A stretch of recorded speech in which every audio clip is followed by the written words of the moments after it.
Hey guys, ఎట్లున్నారు అందరూ? అయితే గ్రాసరీ కోసం బయటకు వచ్చినాము. ప్రజెంట్ అయితే వాల్మార్ట్లో ఉన్నాము. వాల్మార్ట్కి ఎప్పుడు వచ్చినా సరే తీసుకోవడానికి వచ్చినా మర్చిపోయి వేరే చూస్తూ ఉంటాము. అట్లా నాకు ఈ చాక్లెట్ మస్తు టెంప్ట్ చేసింది అనమాట. ఎంత క్యూట్గా ఉందో ఈ చాక్లెట్స్. అవి కూడా నాకు పప్పీదైతే చాలా చాలా నచ్చింది. అంత క్యూట్గా అనిపించినప్పుడు దాన్ని తినరు, జస్ట్ చూసుకుంటూ కూర్చుంటూ ఆడబెట్టే అన్నాడు. నెక్స్ట్ టాయ్ సెక్షన్ చాలా డీల్స్లో ఉన్నాయి అండ్ కొత్త స్టాక్ అనుకుంటా. అన్ని వెరైటీస్ వచ్చినాయి. సింబాగాడి కోసం ఉన్న పిల్లోడు ఆడే కదా మాకు, వాడికన్నా తీసుకుందాం అని చెప్పేసి అవి ఇవి చూసినాము. ఇంత పెద్ద వద్దు, వాడు భయపడతాడేమో అని చెప్పేసి చింటూ. నాకైతే ఈ బ్యాగ్ బాగా నచ్చింది.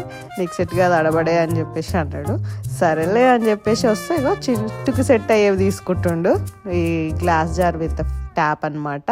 మంచిగా ఓడ్కా పోసి పార్టీలో పెడితే మస్తు ఉంటుంది అని చెప్పేసి అంటున్నాడు. చాలా వెరైటీస్ కూడా ఉన్నాయి. ఇప్పుడు ఏం పార్టీస్ లేవు, ఆడబెట్టే అంటే ఆడబెట్టేసి. Subscribe to